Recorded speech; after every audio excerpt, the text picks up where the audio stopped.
Amazon has done an incredible job with the black and white Kindle ebook reader, but now they've set their sights on a much bigger target with the new Kindle Fire.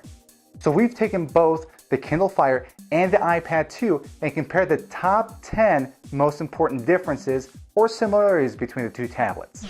Certainly the biggest difference is, of course, the price.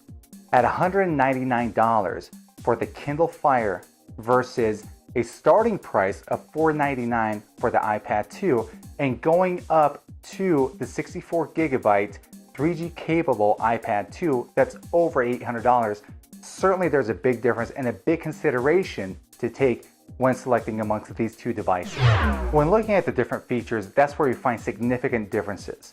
The iPad 2 has a microphone built in, so in case you do want to use Skype, for example. Bluetooth capabilities if you want to connect an external mouse or perhaps an external keyboard.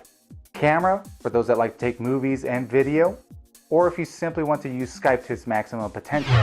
Within the most important differences between the two devices is the 7-inch display on the Kindle Fire versus the 9.7-inch display on the iPad 2. The spec'd out resolution is simply not that much of a difference overall.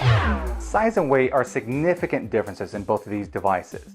Whereas the Kindle Fire is under a pound, it fits easily into large pockets or into a small purse, but can be a little trying if you're watching a lot of videos and movies.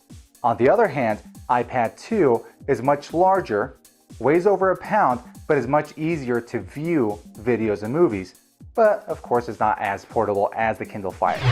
There's a significant difference in the connectivity capabilities. Apple's Kindle Fire is only Wi-Fi capable, whereas the iPad 2 has Wi-Fi and Bluetooth capabilities in the base models.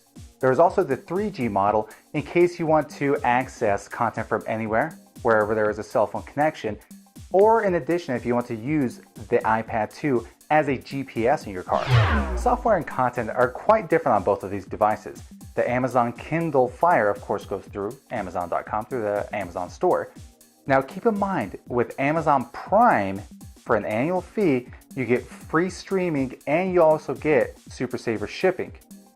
Compare that to the iTunes store for the iPad 2, where you can access content for apps, movies, video, and a la carte products that you may choose to purchase. Storage on the devices is quite different.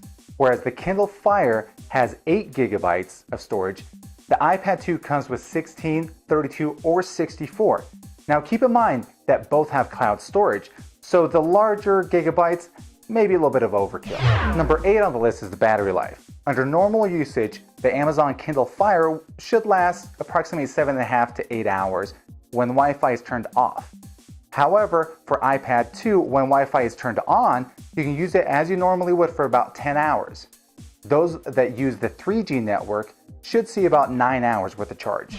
Number 9 is the processor.